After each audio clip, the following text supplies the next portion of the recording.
I did a little heavy work on this one. I did a little I did a Incredible Hulk on this audio. Stayed up all night actually on this till about 4:30 in the morning. Started like around I think I started around 10 o'clock. And that was right after talking to people and socializing and getting things adjusted around my house. And I couldn't rest because I was thinking about how I could really bring this thing home to you, my people. And it's going to be a double whammy on this one. And I thought I was doing something different and tell you about some real life stories. Today, I'm going to be a storyteller for you. And in the story, it's going to be real people. And it's going to be things that you can probably research yourself if you decide to do so. Feel free to do so. And some of them are people that I just know. So even if you research, you may not find it. It's just people in my personal circles or and it's a situation that I have experienced and seen for myself, but it is still real. You know where you are and you know who you're listening to. Here I am, Leon C, aka Morpheus. Maybe in the future I'll just eliminate Leon C altogether and just say Morpheus. But you are here in my Academy of Wow Men. And in this audio, I would say go ahead and like it. Share if possible, whenever you can. Do your just diligence. Take care of the Patreon. Take care of your Morpheus here as I take care of you. And take a glimpse at that book and share that one as well. I don't want to waste too much time because this may be two series, like two audios. But there's a lot of information here that I got to take my time with because I can get excited. So this is going to be 8 stories that I'm going to give you. And in them is going to be a plethora of information. And it stems in pretty much every direction of what I teach in this academy. From real life people. Should you experience that, or you know other people who have? And I got names for them. They may seem kind of outrageous, but I named them a certain way because it's not about a specific person. I'm not talking about it's a specific person in a negative light. These are titles to give you a remembrance of the entire story in total. This first story is called Teen Oppression. A teen's oppression. That is a teenager's oppression. I was invited to a family member's birthday party. One of my clients' students that I mentor. They said they wanted me to be there. They needed me to be there because they honor me as their teacher. Although I'm just a mentor and a big brother, but in the mind of a child, you can be, in the mind of a child, you're just going to be a teacher. Being a mentor or a big brother is, really not in their vocabulary. They don't care too much about that. They just know that you're teaching them and you're helping them. I didn't know that I made that much of an impression in their life. Although they laugh, they smile, they enjoy my energy and my time. I enjoy their time. I love spending time with children and families. But I made such an impact to where they felt as if I was important enough where they needed me to be at their birthday party. And at that time, I had another client to work out with. And I had to hurry up and train that client. And I wanted to get a session in myself and do some extra things, but I put it aside. Wanted to go wash my car. Had some things to pick up. Even had some food that I actually require in my refrigerator. But I said, you know what? I'm going to make the sacrifice.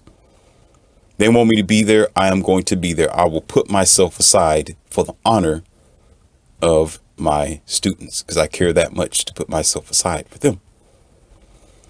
I get there thinking it was just going to be a, typical birthday party. You blow out the candles and give for the child. But there are a couple of teenagers there at the party. And amongst a couple of the teenagers that were there, there was one of them who seemed to be completely out of place. And as a concerned adult, while everybody was rummaging around the house and enjoying the cake and laughing and balloons and little barbecue they had outside, I sat down next to the teenager and asked, "What's wrong? What's wrong? You don't want to be here? What's going on in your mind? Can I help you?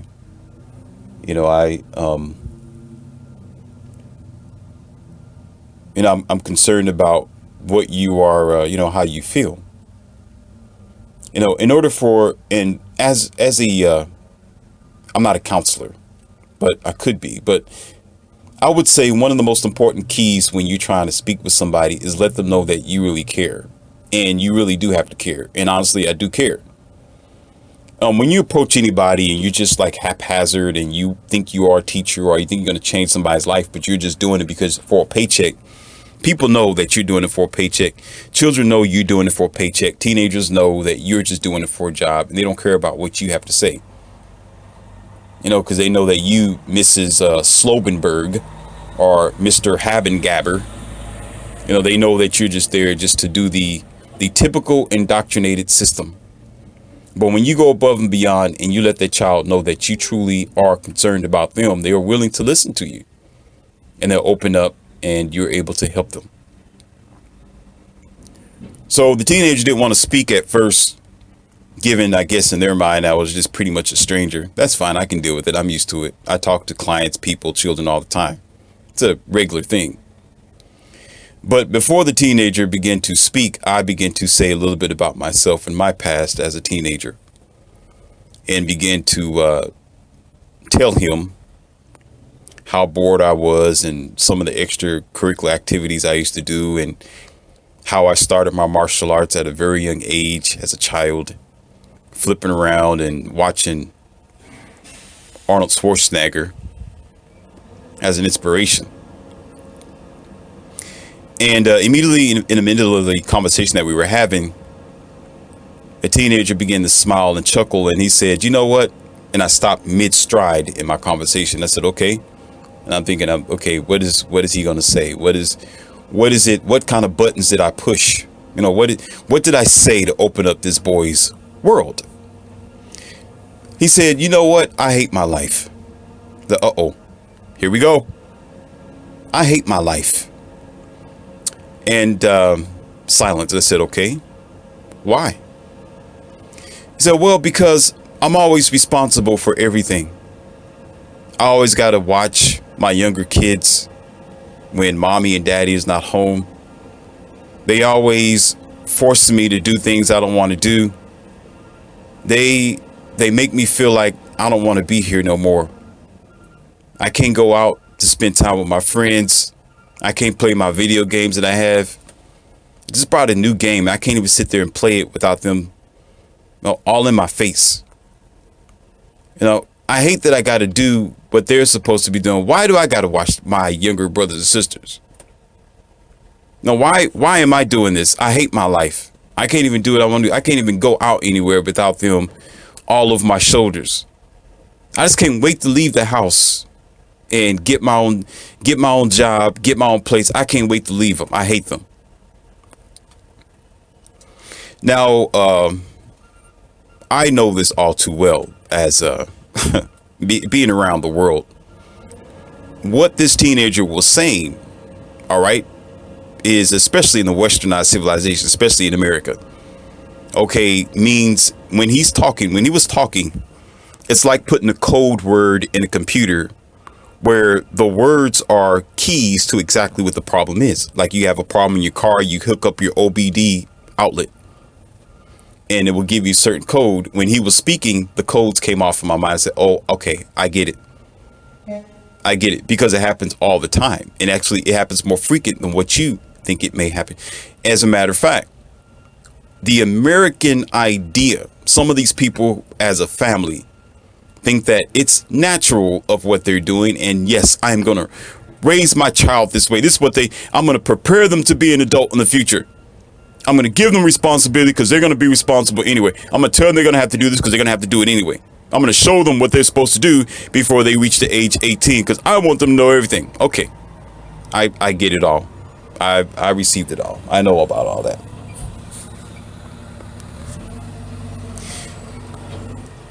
But there's a problem with that. And the teenager just said it.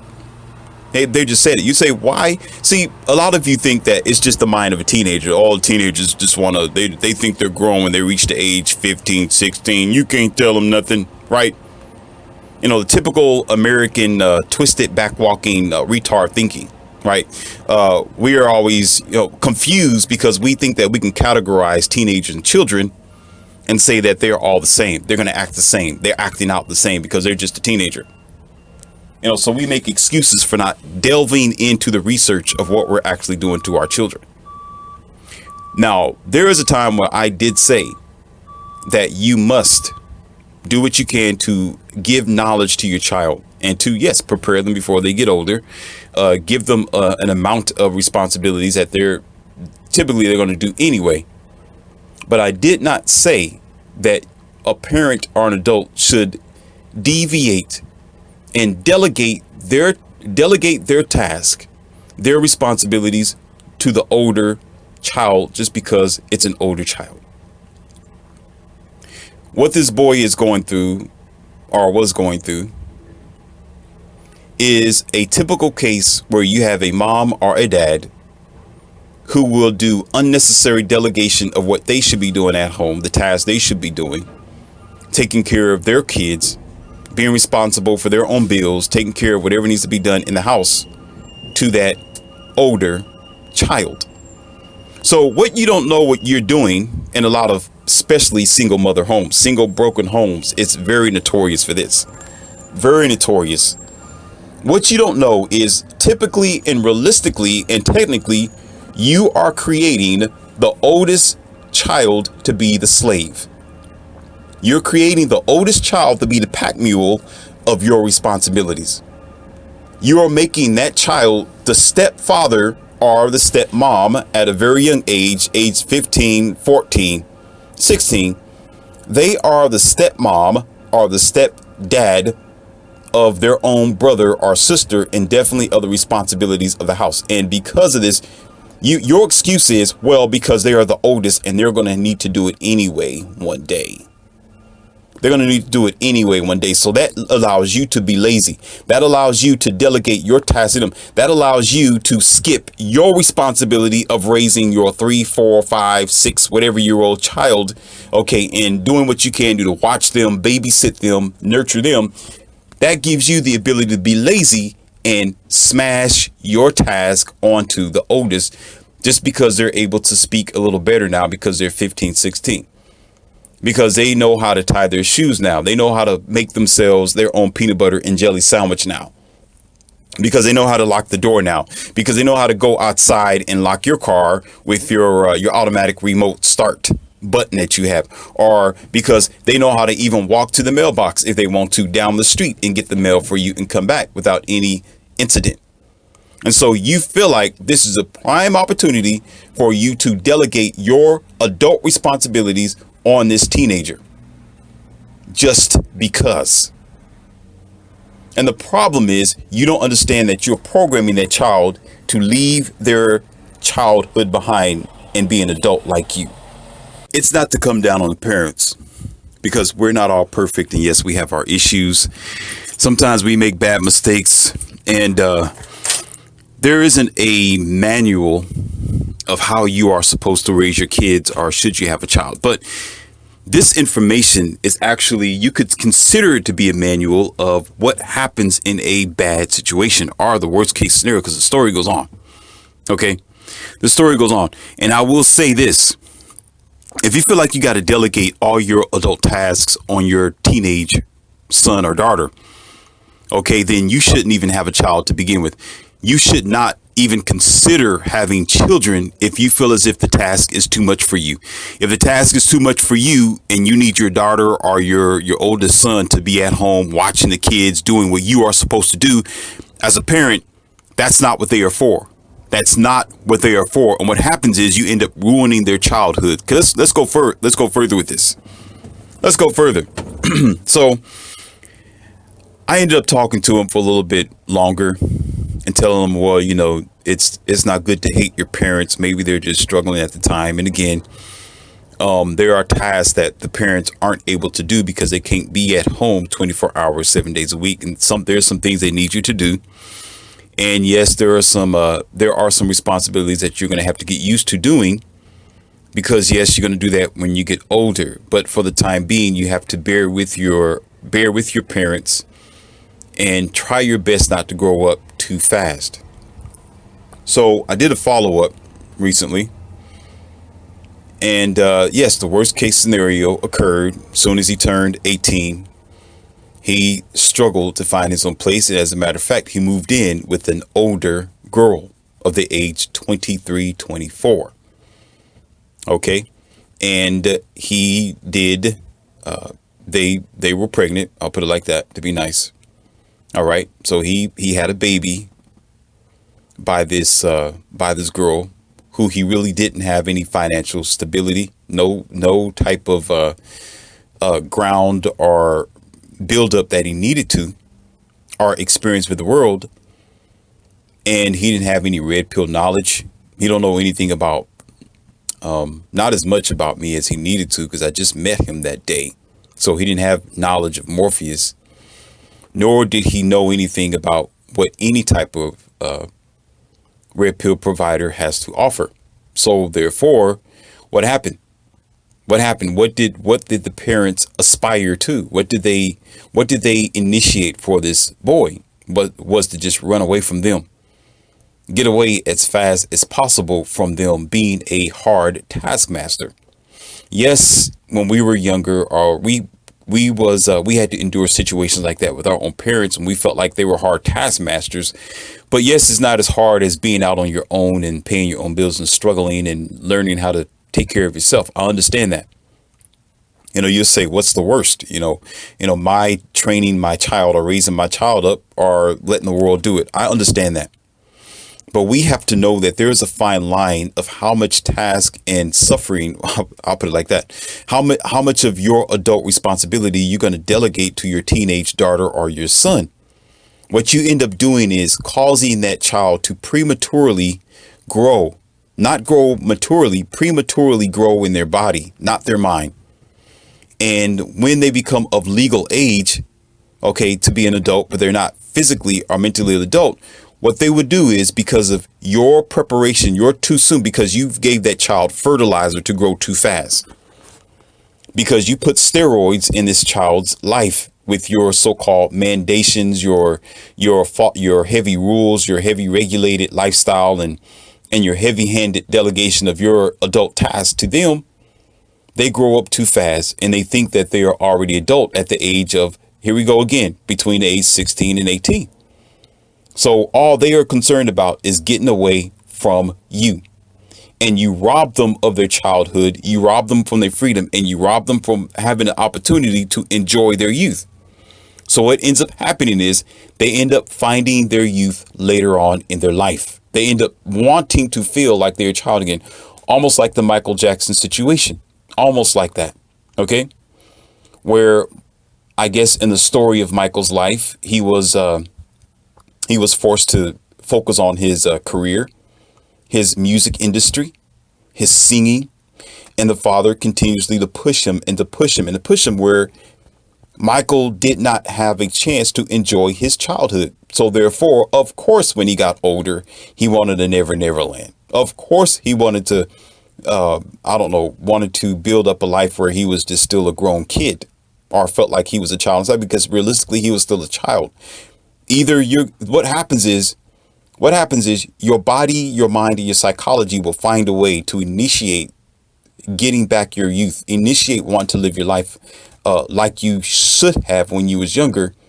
in one form or another. Either it's going to be earlier in your life or it's going to be later in your life. But the worst comes when it arises later on in your life. This is how sometimes you have even children or girls who, when they are robbed of their childhood, that means they have too much responsibility. When they become the mom of their own daughter at the age of, of their own sister at the age of 17 and 16 years old, they're not able to explore their childhood. They're not able to be the little girl that they really are. So when they get older after their oppressed situation, after they have to pay the bills, take care of their responsibilities, and go back and forth to college and try to figure out how life really works. Okay, what ends up happening is they still carry their childhood with them. Their inner child still needs attention. Their inner child still needs to be taken care of. Their inner child is still looking for not being so burdened. Or you could say, how I like to put it is, they're still looking to be relieved of their labor and their stress that have been pressed upon them at a pre-adolescent stage. So therefore, they end up acting it out every now and then. When they get married or they get in a relationship, they're going to be seeking for someone who's going to make them feel like what? A little girl. They're going to be looking for a daddy figure. They're going to be looking for somebody who's going to, put them on their lap and, spank them if they get out of control or something like that. They're going to be looking for that. And sometimes they're going to act like that. You can even hear some men say a grown child with breasts. Okay, a grown child with breasts. And that's pretty much what they transform into, because the mom, in some cases the dad, rob the child of their childhood. So they don't grow up. They don't grow up they don't grow up naturally. They don't grow up after maturing from their childhood or their childlike mindset or their childlike expectations. They grow up immediately in adult responsibility. They grow up prematurely and stressed into the adult leverage of frustration, such as you or I may do as mature adults. But their childhood isn't going to go away, but yet their inner child, again, is still going to need the attention one way or the other. And she or he will find that attention. And also, in some cases, not the majority of them, but in some cases, all right, this is how some men, when they mature up in body wise, their mind is still immature. Their decisions that they make is still rather silly and stupid. They make bad financial decisions. They go buy things that are senseless. They go out there and find adult-like toys to entertain themselves because they never had that opportunity when they was a kid, when they should have had the chance to do so. But they was raised up in a family of parents who did not understand the damages that they're doing to their own child. Oftentimes we just don't know, because what we do is, again, we go by strategy. We go by our programmed mindset that grandma or grandpa used to have back in 1940, back in 1960, 1970. And so we'll say, well, we're going to just delegate the task to this child right now, and we're going to put all this on them. You're going to go out there, you're going to bale some hay. You're going to learn how to drive a tractor. You're going to feed the pigs, right? Put the shoes on the horses. You're going to do all this. I'm going to sit back. I'm going to make a farm boy out of you yet. Sit back and fold your arms while the child's in the barn house sweating to death, 16 years old, breaking his back, right? With these cowboy boots on. Really putting the task to them. And then we don't understand that. Where's the child's childhood? Where they're able to have their fun. Then there are some kids, what they'll do is they get very, very inventive. They'll say, okay, grandpa or stepdad or dad, he's not home. I got the whole farm to myself. I'm going to be very creative with whatever's out here. And then that's when you got little small, I'm pretty sure that's how meth labs started becoming an idea. Barn races and all kind of catastrophe out there, crazy stuff being created, interactions between the animals and the humans, in sexual matters. Okay. Those type of things, because we don't get it. The parents are like, well, I'm just doing the best I can because I want him to own the farm when he gets older. So I'm going to put, no. Listen, this channel is not for stupid people. Do you understand? Morpheus wasn't born just a few minutes ago when you toggled on to our Academy of Wildman here. Okay. This is not something that just happened yesterday. The idea of it is, yes, they're going to own the farm one day. Yes, you want them to take over your business. Yes, you want them to grow enough to be able to provide food and nurture themselves. Of course, yes. Yes, you may want them to take over the salon. Of course, you may want them to take over your clothing line. That makes sense, but you let them grow naturally on their own. The point is, you only give them piece by piece. You don't give them the entire labor. You give them only a certain amount that they can handle according to their age, according to them still having the ability to live their life. Go upstairs, play a video game, go eat some cotton candy, go have fun with your friends. Go to the theme parks. You want to go to the festival? Go. You want to go to the birthday party? Go. You want to dress up for Halloween? Go dress up for Halloween. I won't stop you. Okay? I won't stop you. And there has to be, here it is. It's called balance, as I teach you in this academy. But you know what we do? We don't know that. We don't know that. What we'll do is we think it's healthy because we consistently overburden our teenage children. We give them heavy tasks. They become the father, again, they become the father and the mother of their own brother and sister, their own siblings. They are the father and the mother doing your task and your job. And then guess what happens when it's a single mother home and the daddy's not home and this boy is 16, 15 years old and the mom's doing the same thing to him? He transforms to be the husband of the house. He's the son husband. So he becomes the daddy of his own brothers and he becomes the daddy of the house when he's just a 16 or 17-year-old boy who is trying to discover himself. So you still rob this child of his childhood. You rob him of the most healthiest and the most vital parts of his life that he will always reflect on as he gets older. And if it's not accomplished underneath your roof and your tutelage and your so-called idea of knowledge and special smarts, which is not nowhere to be found. Okay, guess what? The devastation begins. The destruction begins. Because if it's not going to be completed at home underneath your roof, okay, it's going to be completed somewhere else. And oftentimes it's going to be at the wrong time, at the wrong place. And it's going to cause this person to have a problem with being able to peer bond. It's going to cause a problem with them being able to be an adult in their adult life.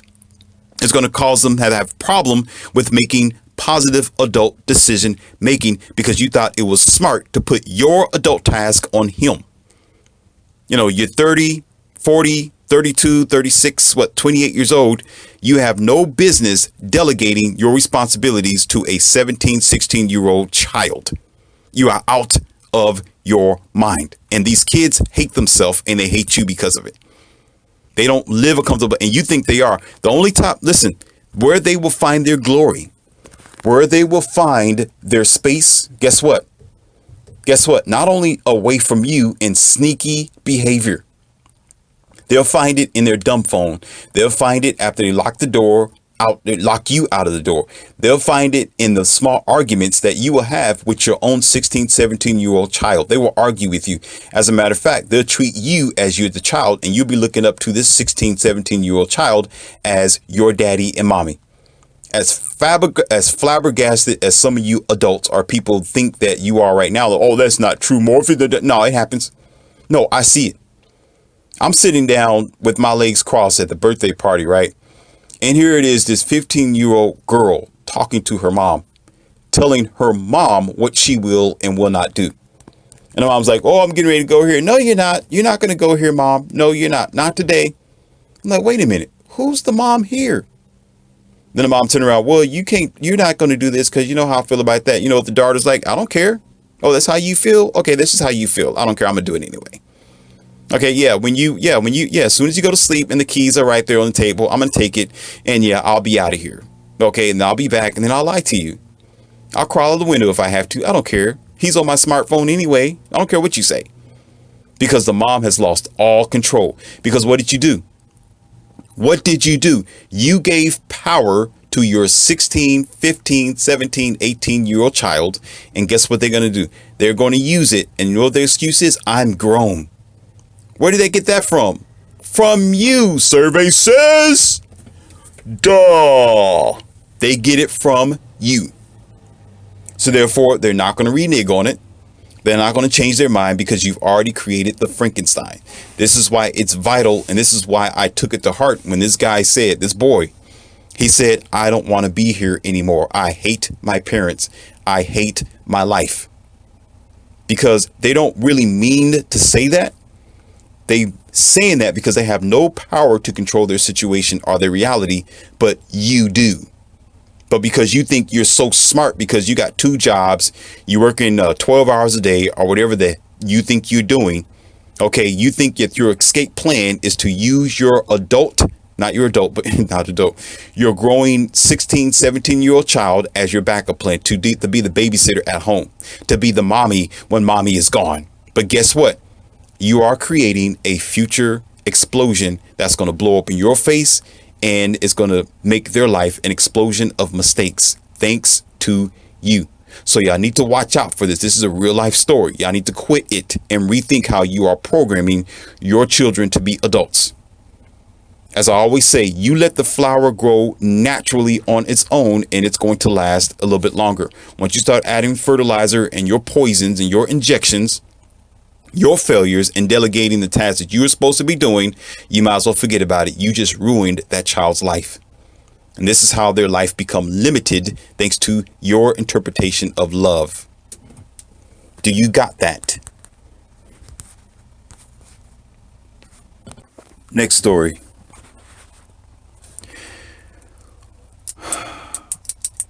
I used to date a girl who had a female friend of her own. And this female friend was sort of a passive type of female that allowed, she made bad decisions. I'll put it like that. I'm not gonna say no names, but she made very, very bad decisions. She chose men who was aggressive. And some of the guys that she dated were prison monkeys. What that means is they always stayed in trouble. And you can't blame it completely on the policing system or the what do you call that? The correction system. Sometimes people are just wrong. Sometimes you are a menace to society by just your lack of being educated and well raised by a holistic home, right? A pan home, which is your environment, your society. And she found these guys very attractive because they were aggressive, because they seemed to be tough and well-to-do.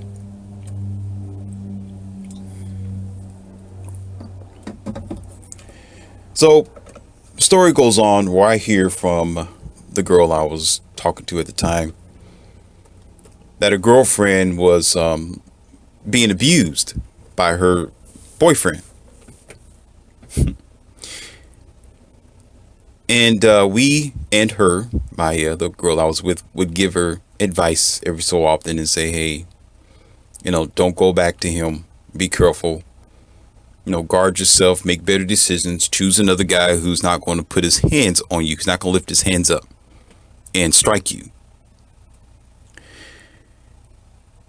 And she promised us several times that she would not go back to this abusive guy that she thought was the coolest guy in the world. Again, this guy coming back, being back and forth in prison and not really wanting to be legally active on the street. But this is her decision that she made. And again, I'm not going to go to the detail of why women do this. It's in another audio. I'm just leaving this dangling for you. I know how it happens. And she decided to go back to this guy for, I think it's a makeup breakup sort of situation, childish, retard behavior. And so, yes, there was a 4th incident that have occurred where the cops had to come to the house and extract him for a little while. And here she is coming to our house the middle of the night, 1, 2 o'clock in the morning, crying, makeup smeared all on her face. And my female friend said, do you see how our relationship is? You see how our relationship is. You spent time with us before. You realize that Morpheus, he's a decent man. He's big, buff, great, all that, but you don't see me walking around getting beat up by this guy. He's not putting his hands on me. I'm happy. You see it often, especially when you're here by yourself and we're enjoying ourselves and you see that our relationship is working well. So that should tell you that it's not the situation that's catching up to you. It's you who is accepting the situation. I almost forgot here and I want to get back to it.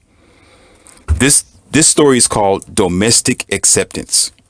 Okay, let me catch up to myself. It's called domestic acceptance. Okay, so getting back to the story.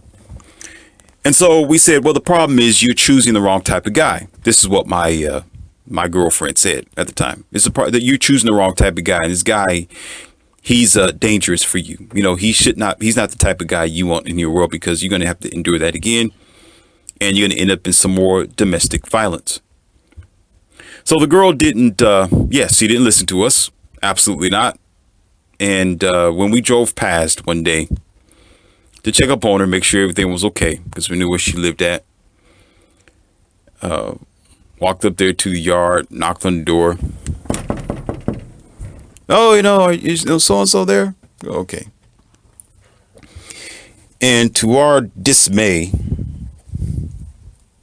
our obvious disappointment, and yes, there he was in all his lightheartedness, opened up the door.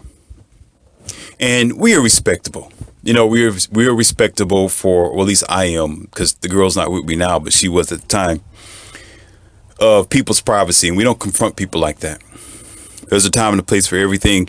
And I know what you guys are thinking. I know a lot of people are thinking right now, what are you going to do, Morpheus, and whatever. No.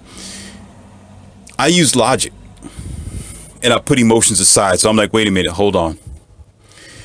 And he said, oh, you're here for so-and-so, aren't you? Say, yeah, we're here just to say hello. Right? And, he goes and shuffles back into the room somewhere, maybe the bathroom. And she comes, to the door, standing door hinge. Oh, how are you doing? Oh, blah, blah, And the sister's like, her friend's like, oh, I'm just coming to check up on you. And I put my hand up right before my girlfriend continued to speak, put my hand up right in front of her face. Like, wait a minute. And I asked the question to the girl. I said, so, he beat you one time, you came back. He beat you twice and you came back twice. He, another situation, the third time you thought that you would have jumped out the tree by that time, but no, you came back. Now, fourth time, and, here he is, right there, he's right here in your house. This very same person that you probably do have. Well, she did have a restraining order, to be honest with you. I think she did say something about that. So we made sure of the restraining order. So you got this restraining order. You already know that he tried to knock your lights out before. You don't seem, apparently you don't have no lights. But apparently there's no lights on in your head. He probably knocked it all out. Okay, because you're doing the same mistake again. So there's no lights up there. Okay. And now, he's here before you. And I say, where's the car? Like, oh, what do you mean? Where's this car at? Did he drive over here? Or no? Yeah. And he spent the night. Car's out there. I'll look in the parking lot, and there he is. His car is out there, right next to hers. And I say, you know what? I said, this conversation's done. And I moved my girlfriend back. She said, wait, what's going on? Nuh-uh. I said, listen. I said, from this point on, we can't help you. This is between you and God. Whatever, we're not going to get in this. Because we're not going to come to your beck and call this time. We're not going to give you no advice. We're not going to come and help you. As a matter of fact, you are accepting what happens to you next. This is what you signed up for this. I said, we will not be coming back. He said, what do you mean? I said, no. You deal with your mess. right? Turned around and just walked away. And got in the car. Of course, the girlfriend I was with at the time, she's still kind of curious because, emotions, no logic, emotions. I said, listen, I said, she signed up for this. I know you feel kind of set off, but this is what she wants in her life. She know what she's getting herself into. She already had a restraining order against the guy. It was already domestic violence once, twice. The police came to the house. And then she lets the wolf in her house. So that means whatever happens, happens. Now let's get to the measure of this before I make another audio, because I'm running out of time here. I don't want this to go too far, stretch as far as I can. I might be able to squeeze in another one. There's going to be a part 2 and a part 3. I know it is, because there's too many stories here.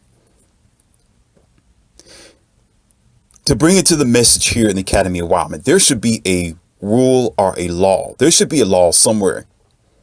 There should be a law. Because this is this very same girl that as soon as he decide to put his hands on her again, as soon as something happens, what is she going to do? She's going to cry domestic violence. She's going to cry abuse. She's going to say, oh, he put his hands on me. He hurt me. He did. No, there should be a law where this is how I feel as a room. I'm gonna be honest with you. I don't hold back. Okay, let's give you what Morpheus thinks, not feel. Let's give you the facts here. I think you should get what you signed up for. I think if you know what you're getting into, it's like martial arts training. There was some dojo situations where the sensei say, okay, we're gonna go to this level of fight here, no gloves. If you get hurt, you are here for that. Don't cry. Don't cry to me. If you get kicked in the spleen, if he roundhouse kick you and you on the ground and you see a puddle of red stuff, okay, don't say that you didn't know what was going to happen. Don't say you didn't know what happened. If I line you up to somebody who's a 6'8", 300 and something pounds, and he's great too, and he's fast. He may be big, but he's skilled. Okay, and he body slam you, and you break your back or your bones. You can't sue him. There's no point in you saying, "Oh, let me call Ken Nunn." No. Because when you before you get into something, you know the deal. If the placard's outside the door, it says, "Listen, warning: as soon as you step in here, this is possible to happen." Therefore, you can't sue. You can't complain. You can't scream and holler for mercy or help because you signed up for it. Okay? So it's shut your mouth, deal with the results and the consequences. Right? And I take that principle pretty much everywhere that I go. If you're ignorant, that's one thing, because you're just ignorant. If you don't have the knowledge or the education about the situation, maybe you have some leadway there because you're uncertain. And there's plenty of uncertain situations. Sometimes we make mistakes based on our uncertainty. But when you have enough information that this thing has the ability to hurt you and you sign up for it, I think there should be a law or a rule where nobody needs to come to your rescue. You wanted it. You wanted it. That's why this is called domestic acceptance. At that point, I said, I said to my girlfriend, we have to leave, because if we don't leave, we're going to witness her getting her head smashed. And I'm not going to be sitting here in a witness table in front of an officer or an investigator telling them my side of the story, because I know it's going to happen eventually. It's went through stage 1 to stage 4. Now it's going to be stage 5. And usually people do not survive stage 5. Usually they end up gone. They disappear. You find them somewhere in the forest, somewhere in a briefcase. And I told my friend, I said, listen, you have to love your friend enough to let her go. You have to. Sometimes you got to let people say, you have to put your tears in your face right there and be done with it. What that means is, be sorry for that person for their mistakes. You got to say, you know what? I can't help you. I can't help you. If the police came to your house to stop this from happening, if you got a restraining order to stop this from happening, before the person comes into the parking lot, you can make a phone call. Okay. Before anything, if you did not decide to do any of that, okay, that means all bets are off the table. It's done. Finished. There's nothing that we can do at the time.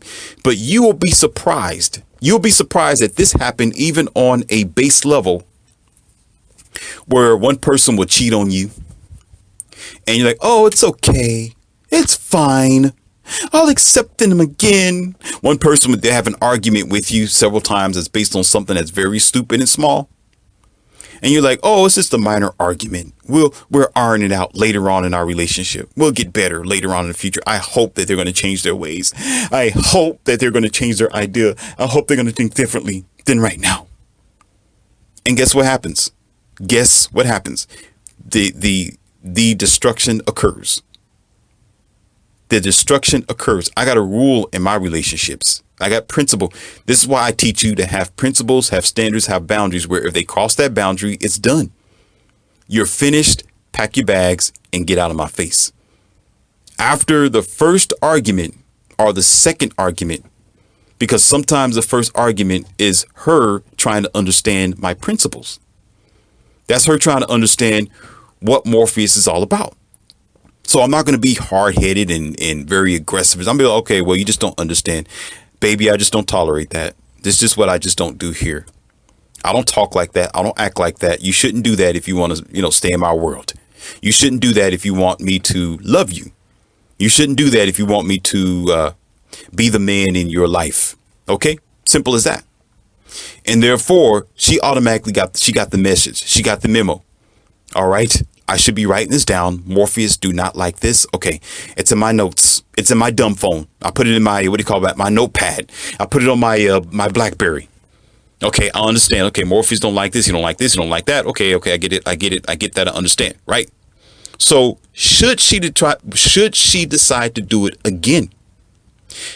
That means she's doing it on purpose and she's using it as a mean of attacking my principles and standards.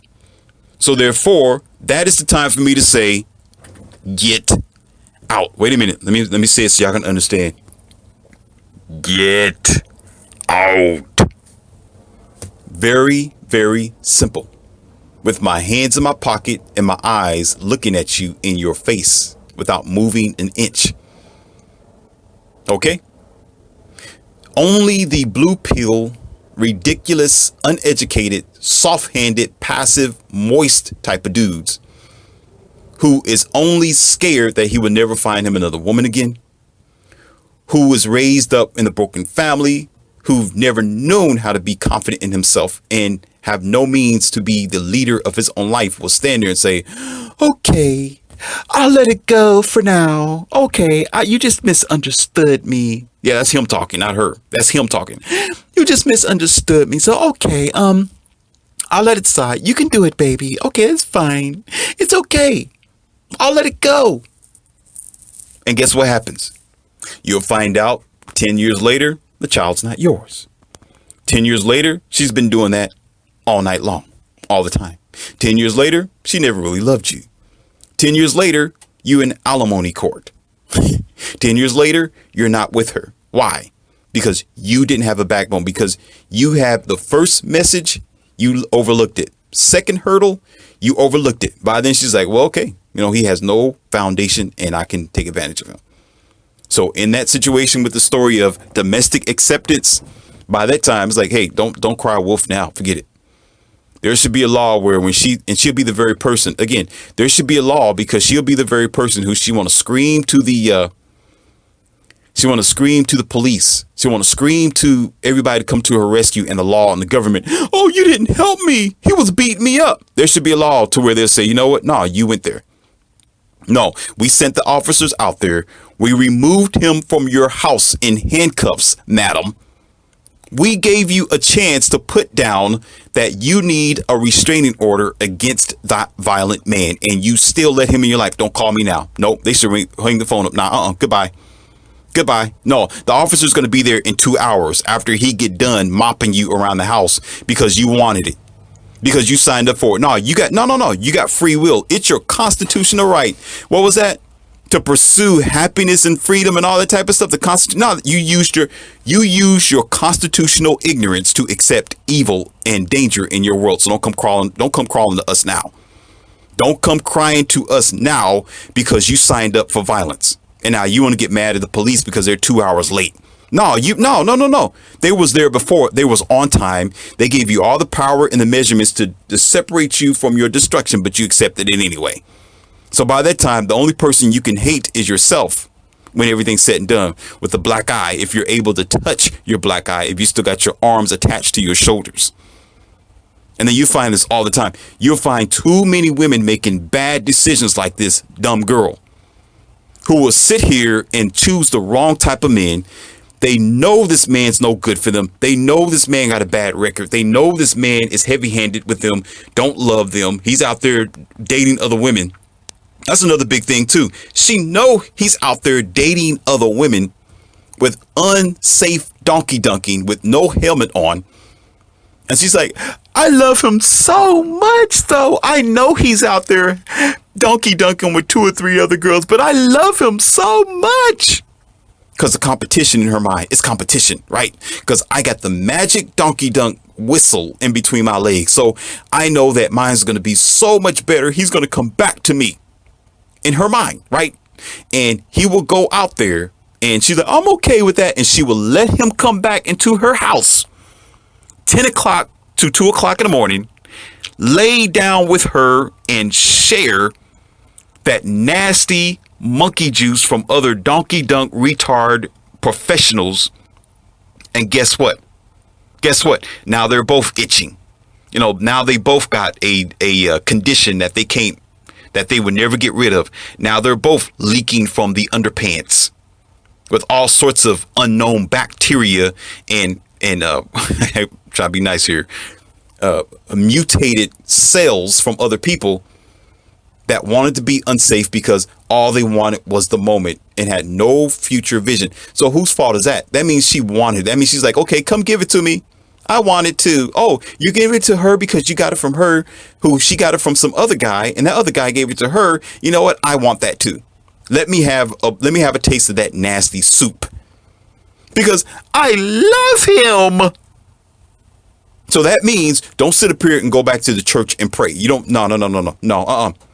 No, don't come to God now. Don't talk about, oh, my doctor, I need some help. Give me a shot of this. Oh, no. You wanted it.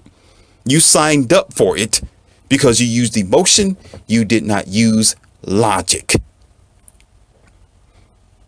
So now that ties in. Here we go. Teen oppression and domestic acceptance. In the next audio, we are going to continue. And I know this may be too hard for some people to handle, but this is the raw, uncut facts. I took some time to sit down and think about how I was going to put this together. And these are real life situations. And some of you need to understand it this way, because now maybe you'll comprehend why I break this down in details in every audio that I have. Because in this, there's going to be several others as well that's going to identify in detail my discussions and why this Academy of Wildmen is very vital. And if it's not vital to you, it's definitely going to be vital to others that might be going through this similar situation.